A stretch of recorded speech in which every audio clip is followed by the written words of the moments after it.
मंडळी, तुम्ही आतापर्यंत रस्त्यावरची किंवा गल्लीतली भांडणं खूप पाहिली असतील, पण कधी विचार केलाय का की जिथे देशाचे कायदे बनतात तिथे चक्क एकमेकींचे केस ओढले जातील? विश्वास बसत नाही ना? पण हे खरंय.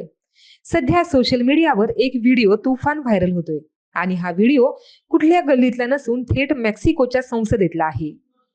तिथे दोन महिला खासदार एकमेकींना भिडल्या आणि बघता बघता संसदेचं रूपांतर जणू कुस्तीच्या मैदानात झालं. तर त्याचं झालं असं की मेक्सिकोच्या संसदेत एका कायद्यावर चर्चा सुरू होती. ही चर्चा सुरू असतानाच सत्ताधारी आणि विरोधी पक्षाच्या खासदारांमध्ये बाचाबाची सुरू झाली. विरोधी पक्षाने आरोप केला की सत्ताधारी पक्ष आपल्या बहुमताच्या जोरावर नियमांची पायमल्ली करत आहे. आधी फक्त आरडाओरड सुरू होता, पण बघता बघता प्रकरण हातघाईवर आलं. व्हिडिओमध्ये तुम्ही पाहू शकता की या महिला खासदार एकमेकींना ढकलाढकली करतायत. कोणी कोपराने मारतय, तर कोणी थेट एकमेकींचं केस सोडून झिंजा उपटतय. चक्क कानशिलात लगवण्यापर्यंत ही मजल गेली.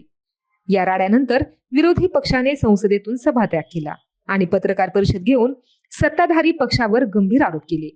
त्यांनी म्हटलं की आम्ही शांततेत निषेध करत होतो, पण आमच्यावर बळजबरी करण्यात आली.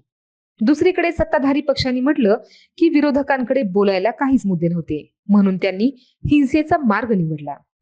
लोकशाहीच्या मंदिरात झालेला हा राडा सध्या जगभर चर्चेचा विषय ठरलाय. लोक विचारतायत की जर देशाचे नेतेच असे वागले तर जनतेने कोणाकडे पाहिजे? तुम्हाला काय वाटतं? संसदेतलं असं वागणं योग्य आहे का?